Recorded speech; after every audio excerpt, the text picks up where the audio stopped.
Very good morning to all dear students. आज हम आपकी स्पर्श बुक का चैप्टर करेंगे मीरा के पद की आज हम सरलाट करेंगे और समझेंगे कि मीराबाई ने जो पद लिखे हैं उनका क्या अर्थ है. It's on the page number 8 of your book. Please open. Mirabai का जन्म जोधपुर के चौकड़ी गांव में 1503 ईस्वी में हुआ था और 13 वर्ष की उम्र में ही मेवाड़ के महाराणा सांगा के कुंवर भोजराज से उनका विवाह हुआ. उनका जीवन जो था वो दुखों की छाया में बीता और इतने सारे कष्ट सहने के कारण उनके मन में वैराग्य भाव भी पैदा हो गया था, क्योंकि बचपन में ही माँ मर गई थी, माँ का देहांत हो गया था. पहले कुछ साल उनके शादी हुई, 13 साल की उम्र में ही शादी हो गई, बहुत बाल विवाह हुआ था उनका और पति की मृत्यु हो गई. और पिता और एक युद्ध के दौरान उनके ससुर मतलब ससुर जी का भी देहांत हो गया था, वो भी मर गए थे. तो इस तरह उन्होंने बहुत ही छोटी उम्र में दुख देखे, जिससे कि उनके मन में वैराग्य भाव पैदा हो गया और वे कृष्ण की बहुत बड़ी भक्तिनी बन गई. मीरा भगवान कृष्ण के अनन्य भक्तों में से एक मानी गई है. वे मानती थी कि कृष्ण के साथ उनका विवाह हो चुका है, कृष्ण ही उनके पति हैं, वही उनके आराध्य देव हैं, वही उनके सब कुछ है. भौतिक जीवन से निराश मीरा ने घर परिवार त्याग दिया और वृंदावन में डेरा डाल दिया. पूरी तरह गिरधर गोपाल के प्रति वह समर्पित हो गई थी. और उसके बाद उसने जब वो कृष्ण की भक्ति करने लगी, कृष्ण को अपना पति मानने लगी, स्वयं कृष्ण की पत्नी मानती थी, वह अपने आप को कृष्ण की पत्नी मानने लगी, तो राजघराने को मीरा का ये व्यवहार अच्छा नहीं लगा था, क्योंकि उसका विवाह एक राजघराने में हुआ था और इसलिए लोगों ने उन्हें अनेक यातनाएं भी दी. उन्हें जहर पिलाने की भी कोशिश की गई, जहर पिलाकर मार डालने की भी कोशिश की गई, किंतु किसी तरह मीरा बच गई. उन्होंने प्रभु भक्ति में ही अपना मन रमा लिया, वह प्रभु भक्ति में ही रम गई और वृंदावन में रहने लगी. कुछ समय के बाद वह द्वारका के रण छोड़ मंदिर में भगवान की मूर्ति के सामने गीत गाते हुए जीवन बिताने लगी. तो मध्यकालीन भक्ति आंदोलन की आध्यात्मिक प्रेरणा ने जिन कवियों को जन्म दिया, उनमें मीराबाई का विशेष स्थान माना जाता है. इनके पूरे पद उत्तर भारत सहित गुजरात, बिहार, बंगाल तक प्रचलित हैं. मीरा हिंदी और गुजराती दोनों की कवित्री मानी जाती हैं और संत रैदास की शिष्या, संत रैदास जी के पद जो हैं वो आपने क्लास 9 में किए थे, ये उनकी शिष्या मानी गई हैं. मीरा की कुल 7-8 कृतियां ही उपलब्ध है, बहुत ज़्यादा नहीं लिखा इन्होंने, लेकिन जो भी लिखा इन्होंने वह बहुत ही प्रसिद्ध हुआ. और मीरा की भक्ति दैन्य और माधुर्य भाव की है.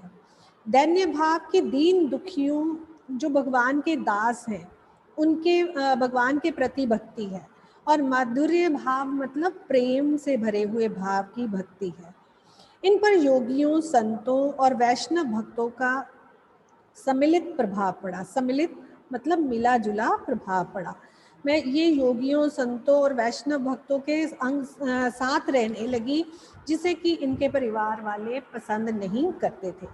मीरा के पदों की भाषा में राजस्थानी भाषा, ब्रज भाषा और गुजराती भाषा का मिश्रण पाया जाता है. इन भाषाओं से लिए गए शब्द जो हैं वो इसकी पदों की भाषा में पाए जाते हैं. वहीं पंजाबी, खड़ी बोली और पूर्वी के प्रयोग भी इसमें मिल जाते हैं. और इनके पदों में गीतात्मकता है, संगीतात्मकता है. दृष्टांत अलंकार का इन्होंने बहुत जगह प्रयोग किया है, रूपक अलंकार का प्रयोग किया है, अनुप्रास अलंकार का प्रयोग किया है और दास्य भक्ति इन्होंने की है. अब उसके बाद हम पाठ प्रवेश के बारे में जानेंगे. Just a moment.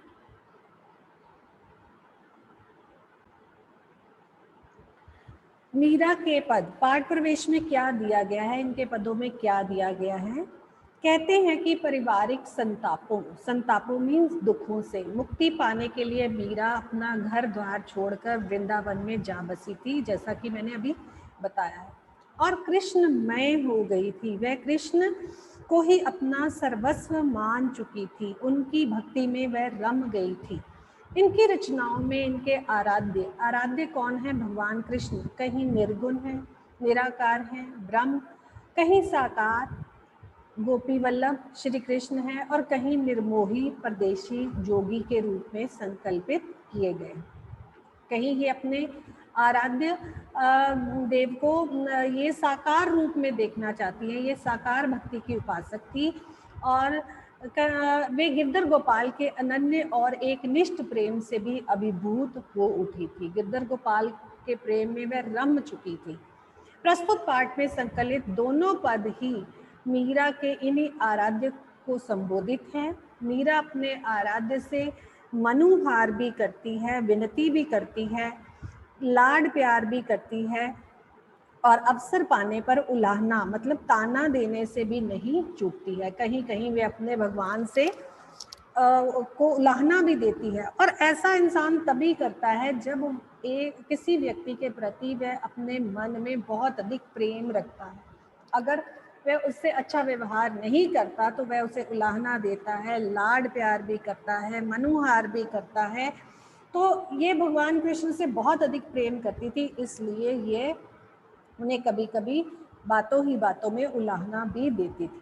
उनकी क्षमताओं का गुणगान स्मरण करती हैं तो उन्हें उनके कर्तव्य भी याद दिलाने में ये देर नहीं लगाती कि भगवान आपका क्या कर्तव्य है, आप अपने भक्त की रक्षा करो, उसका उद्धार करो।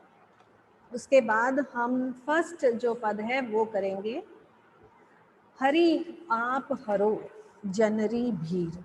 हरि आप हरो जनरी भीर। यहाँ पर हरि जो है वो भगवान कृष्ण को कहा गया है या ईश्वर को कहा गया है। हरो का अर्थ है दूर करो, हरो का अर्थ है दूर करो। जन मतलब सेविका या सेवक या भक्त भी कह सकते हो। और यहाँ पर सेविका कौन है? मीराबाई है। भीर मीन्स पीड़ा, साथ साथ अर्थ लिखते जाइए अपनी बुक पर। द्रौपदी री लाज राखी, द्रौपदी री लाज राखी मतलब जब जब किसी भक्त के साथ किसी ने बुरा व्यवहार किया है तो आपने उसकी लाज बचाई है। यहाँ पर द्रौपदी री लाज राखी मतलब जब भरी सभा में दुशासन ने द्रौपदी के वस्त्र खींचे थे तो भगवान कृष्ण ने उनकी लाज को बचाया था और उसे वस्त्र प्रदान किए थे। और बढ़ायो मीन्स बढ़ा दिया है। चीर मीन्स वस्त्र, चीर का अर्थ होता है वस्त्र, चीर वस्त्र, पट, वसन, प्रायवाची भी कर सकते हैं यहाँ पर। भगत मीन्स भक्त, रूप नरसिंह, नरहरि, नरसिंह के रूप में, रूप नरहरि जो नरसिंह के रूप में रूप धारण किया था। भक्त प्रहलाद की कथा आपने सुनी होगी। तो भक्त की रक्षा के लिए भगवान विष्णु ने आधा नर और आधा सिंह का रूप धारण किया था। तो नरहरि के रूप में वो दर्शन देते हैं अपने भक्त को। धर्यो मीन्स धारण किया है, बूढ़तो मीन्स डूबते हुए, गजराज का अर्थ है हाथी, और राखियो मीन्स रक्षा की। काटी कुंजर पीर, काटी कुंजर पीर, यहाँ पर काटी मीन्स हरि और कुंजर हाथी के पीड़ा को दूर किया, हाथी को पीड़ा से मुक्त किया। लाल गिरधर, लाल गिरधर भगवान कृष्ण को कहा गया है। तो यहाँ पर कह रहे हैं जो मीराबाई है वो अपने आराध्य देव श्री कृष्ण को कहती है कि हे प्रभु, हे परमात्मा, हे मेरे कृष्ण, आपकी मैं दासी हूँ और आपकी मैं भक्त हूँ, आप मेरे जीवन की पीड़ा को दूर कीजिए। क्योंकि समय समय पर जब जब भी, क्योंकि इतिहास गवाह है कि समय समय पर जब जब भी आपके किसी भक्त पर कष्ट आया है तो आपने उसके कष्टों को दूर किया है। और इसके संबंध में वह उन्हें याद दिलाती है, भगवान कृष्ण को याद दिलाती है कि आपने जो भरी सभा में जब कौरवों और पांडवों को जुए के लिए बुलाया गया, तो भरी सभा में, आपने महाभारत में भी इसके बारे में देखा होगा, और अगर नहीं देखा है तो आप देख भी सकते हो। भरी सभा में जब दुशासन ने द्रौपदी को अपमानित किया था, और द्रौपदी जो थी वो भगवान कृष्ण की एक बहुत बड़ी भक्तिनी थी, और इसके पीछे एक कथा भी है कि एक बार श्री कृष्ण जी का हाथ कट गया था और द्रौपदी ने अपनी चुनरी को फाड़कर उनके हाथ पर पट्टी की थी, और फिर भगवान कृष्ण ने कहा कि मांगो, तुम क्या मांगती हो? तो द्रौपदी ने कहा कि भगवान समय आने पर मैं आपसे मांग लूंगी। तो जब दुशासन ने द्रौपदी को अपमानित किया था और उसके वस्त्र हरण किया था उसका, तो उस समय द्रौपदी ने अपने भगवान से प्रार्थना की थी, और भगवान ने भी उसके वस्त्र को बढ़ाकर उसकी रक्षा की थी। ये एक कहानी है इसके पीछे। नेक्स्ट लाइन में देखो, भगत कारण रूप नर हरि धर्यो आप शरीर। भक्त प्रहलाद की भी आपने कथा सुनी होगी कि भगवान ने समय समय पर अपने भक्तों पर कृपा की है। अपने सबसे प्रिय भक्त, क्योंकि प्रहलाद भी भगवान विष्णु का बहुत बड़ा भक्त था, और भगवान कृष्ण भी विष्णु जी के ही अवतार हैं। और जब भक्त प्रहलाद ने अपने जीवन को बचाने के लिए भगवान से प्रार्थना की, तो भगवान विष्णु ने नरसिंह रूप धारण किया था और भक्त प्रहलाद को जलने से बचाया था। नरहरि रूप धारण किया था। नरसिंह रूप अवतार क्या धारण किया था? आधा नर और आधा सिंह का रूप था उनका, और विराट रूप में उन्होंने भक्त प्रहलाद को दर्शन दिए थे। धर्यो आप शरीर, आपने नरसिंह रूप धारण किया और अपने भक्त की रक्षा की। उसके बाद नेक्स्ट, बूढ़ तो गजराज राख्यो काटी कुंजर पीर। और गजराज की भी कथा एक बहुत प्रसिद्ध कथा है कि आपने डूबते हुए गजराज की, डूबते हुए हाथी के जीवन की भी रक्षा की थी। यहाँ इसके पीछे भी कहानी है। जो गजराज था वो भगवान का बहुत बड़ा उपासक था पिछले जन्म में, और एक बार वहाँ उस जिस जंगल में वो रहता था वहाँ सूखा पड़ा था, और वह अपने ही साथियों के साथ जंगल में विचर रहा था, और साथ में ही तालाब में वो पानी पीने के लिए गया, और उसकी सूंड को एक मगरमच्छ ने दबोच लिया था। तो उस समय गजराज ने भगवान कृष्ण को पुकारा, रक्षा के लिए पुकारा, और भगवान ने उसके जीवन की, उसके प्राणों की रक्षा की और उसके प्राणों को बचाया था। हाथी के जीवन की जो पीड़ा थी उसको भी आपने दूर कर दिया था। तो इस तरह से मीरा भिन्न भिन्न उदाहरणों के द्वारा भगवान को ये याद दिलाती है कि हे भगवान, आपने जिस प्रकार अपने सभी भक्तों की पीड़ा को दूर किया है, आप मेरे भी जीवन की पीड़ा को दूर कीजिए। उसके बाद लास्ट लाइन है, दासी मीरा लाल गिरधर हरो हमारी पीर। कि हे प्रभु, हे श्री कृष्ण, मैं मीरा आपकी दासी हूँ, आपकी सच्ची भक्तनी हूँ। हे गिरधर, आप मेरे भी जीवन की पीड़ा को दूर कीजिए। यहाँ पर वो किस पीड़ा की बात कर रही है कि भगवान उसे नहीं मिल रहे, भगवान उस पर अपनी कृपा नहीं कर रहे, उसे अपने दर्शन नहीं दे रहे। वो उसके जीवन की ये कोई पीड़ा नहीं है कि वो महल में रहना चाहती है या उसे कोई धन दौलत का लालच है, ऐसी कोई भी उसकी मंशा नहीं है। वह केवल यह चाहती है कि हे प्रभु, आप मुझे अपनी भक्तनी के रूप में स्वीकार करें और मेरे जीवन का उद्धार करें। I hope the first पद is clear to all the students. यहाँ डिफरेंट पिक्चर्स दिखाई गई हैं। तो यहाँ पर एक गजराज की कथा के संबंधित है, एक नरसिंह रूप अवतार के रूप में संबंधित दिखाई गई है पिक्चर, और एक द्रौपदी के संबंध में दिखाई गई है। Right, I hope it is clear. Now moving ahead to the next, second पद पे आएंगे हम। श्याम महाने चाकर राखो जी। श्याम महाने, श्याम किसे कहा गया है? श्री कृष्ण को। महाने मीन्स मुझे या हमें। चाकर का अर्थ होता है नौकर। राखो जी, रख लीजिए। गिरधारी लाला, गिरधारी लाला श्री कृष्ण को कहा गया है। गिरधारी लाला महाने चाकर राखो जी। चाकर रैसो बाग लगास्यो। नित उठ दर्शन पासी, कि चाकर रहकर मैं बाग लगाऊंगी। रहस्यू मीन्स रहूंगी। गिरधारी लाला भगवान श्री कृष्ण को कहा गया है। और उसके बाद वो कहती है कि वृंदावनरी कुंज गली में गोविंद लीला गास्यू। वृंदावन की कुंज गलियों में संकरी गलियों में मैं मतलब गोविंद के नाम की लीला गाऊंगी। कुंज गलियों में, पत्तों से बनी हुई कुटिया जो है वो भिन्न भिन्न छोटी छोटी गलियों में मैं गोविंद के नाम की लीला गाऊंगी, मतलब कृष्ण की लीला गाऊंगी। गास्यू मीन्स गाऊंगी, गास्यू का अर्थ है यहाँ पर गाऊंगी। चाकरी में दर्शन पासू, और चाकर बनकर चाकरी के रूप में, जो मुझे आप मेरी चाकरी करने पर मुझे धन देंगे, उसके रूप में मैं दर्शन पासी हूँ, आपका दर्शन पा सकूंगी।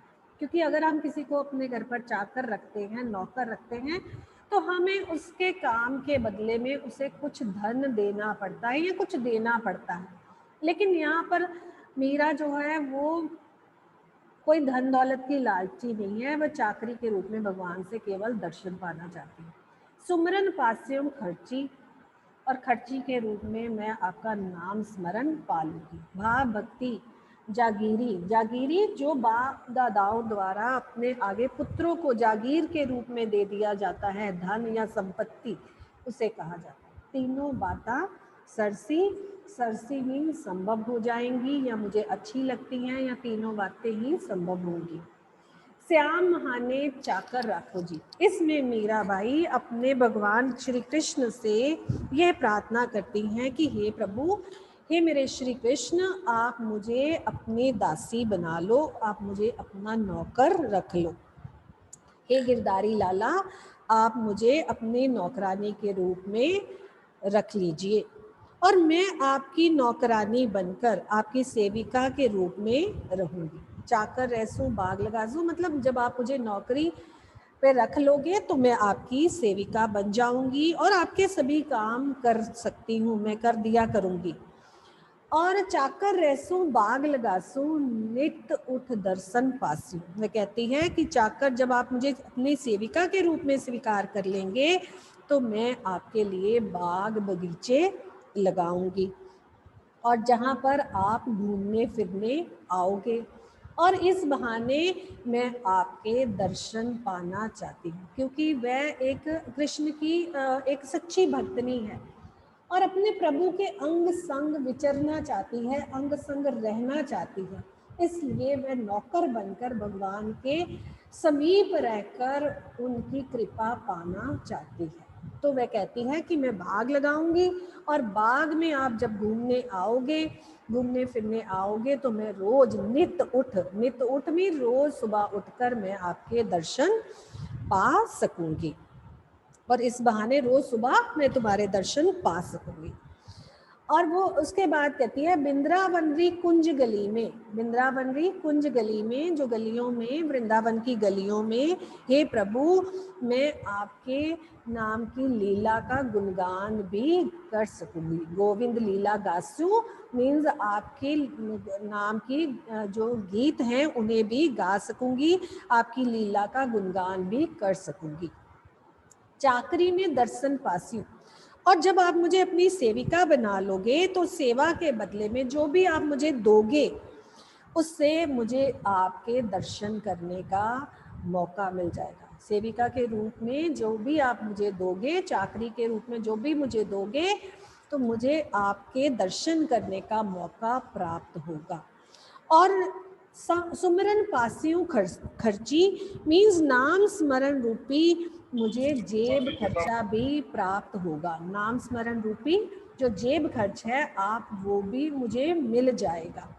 भाव भक्ति जगीरी पासियों तीनों बातें सरसी, और भाव पूर्ण भक्ति की मुझे जागीर भी प्राप्त होगी। जो भाव भक्ति की जागीर है वो भी मुझे आपसे मिल जाएगी, और ऐसा करके जो तीनों बातें सिद्ध हो जाएंगी, जैसे कि दर्शन भी मुझे मिल जाएंगे, नाम स्मरण का मौका भी मुझे मिलेगा और भाव भक्ति भी मुझे प्राप्त करने का मौका प्राप्त होगा। और इन सबको प्राप्त करके हे प्रभु मेरा जीवन सार्थक बन जाएगा और मैं इस भवसागर रूपी संसार को पार करके मैं स्वर्ग लोक को प्राप्त हो जाऊंगी। अर्थात वह भक्ति के रूप में भगवान के इर्द गिर्द, भक्त सच्ची भक्तनी है और भगवान के इर्द गिर्द ही रहकर वह उनकी सेविका बनकर ही भगवान के दर्शन पाना चाहती है, नाम स्मरण रूपी खर्ची पाना चाहती है, भाव भक्ति रूपी जागीर पाकर अपने जीवन को सफल बनाना चाहती है। I hope it is clear to all. और इसमें जो फर्स्ट पैराग्राफ मैंने आपको बताया है उसमें काटी कुंजर पीर में नोट करो अनुप्रास अलंकार का प्रयोग हुआ है। काटी कुंजर पीर में अनुप्रास अलंकार का प्रयोग किया गया है। और साथ ही साथ यहाँ हरि भगवान ईश्वर के आप प्रायवाची शब्द भी कर सकते हो। संगीतात्मकता है उनके पदों में, लय है। और साथ ही साथ भगवान के जो के लिए उन्होंने पद लिखे उसमें ब्रज भाषा का मेल है। ब्रज भाषा जो है उसका मेल हमें जगह जगह पर दिखाई देता है। दृष्टांत अलंकार का भी प्रयोग हुआ है और रूपक अलंकार का भी प्रयोग किया गया है। दास्य भक्ति का भाव भी बताया गया है। Right, I hope it is clear to you.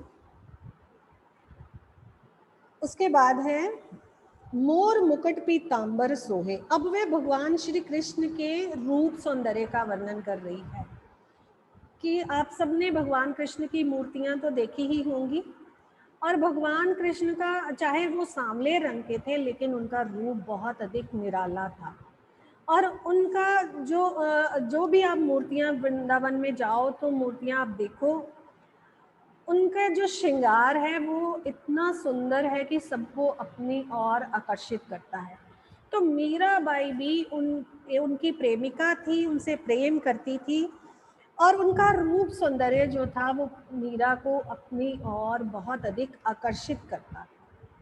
तो वह भगवान कृष्ण के इस पद में रूप सौंदर्य का वर्णन करती है। श्री कृष्ण के रूप सौंदर्य का वर्णन करते हुए मीराबाई क्या कहती है, यहाँ पर मोर मुकुट का अर्थ है मोर के पंखों से बना हुआ मुकुट।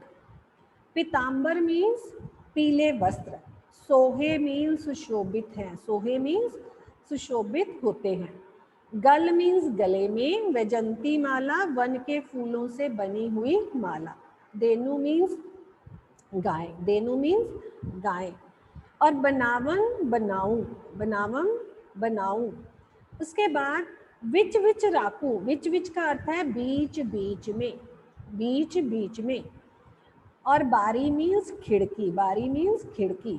सांवरियारा दर्शन पासु, सांवरिया सांवले कृष्ण को कहा गया है। रा का अर्थ यहाँ प्रयोग हुआ है का। दर्शन मीन्स दर्शन और पास्यु मीन्स पाऊं। उसके बाद नेक्स्ट है कुसुम्बी, कुसुम्बी होता है लाल रंग की, मतलब लाल रंग की। कुसुम्बी साड़ी मतलब लाल रंग की। जैसे एक प्रेमिका लाल रंग पहनकर अपने प्रेमी को अपनी ओर आकर्षित करती है, रिझाती है, वह भी मीरा भी लाल कुसुम्बी साड़ी पहनना चाहती है। उसके बाद है आधी रात मीन्स आधी रात को। तीरा का अर्थ है किनारे पर, जमुना जी यमुना के किनारे। नागर मीन्स चतुर। हिवड़ो मीन्स हृदय में या दिल में, हिवड़ो मीन्स दिल में। घनो मीन्स बहुत, घनो मीन्स बहुत। अधीरा मीन्स अधीरा, बेचैनी या व्याकुलता भी हम उसे कह सकते हैं। इसमें श्री कृष्ण के रूप सौंदर्य का वर्णन करते हुए मीराबाई कह रही है कि हे मेरे प्रभु कृष्ण, हे मेरे प्रभु गिरधर गोपाल के माथे पर मोर का बना हुआ मुकुट, मोर के पंखों से बना हुआ मुकुट सुशोभित है। और उनके शरीर पर, उनके तन पर जो है वो पीले वस्त्र सुशोभित। आपने देखा होगा कि पीले वस्त्र जो है श्री कृष्ण पहनते हैं।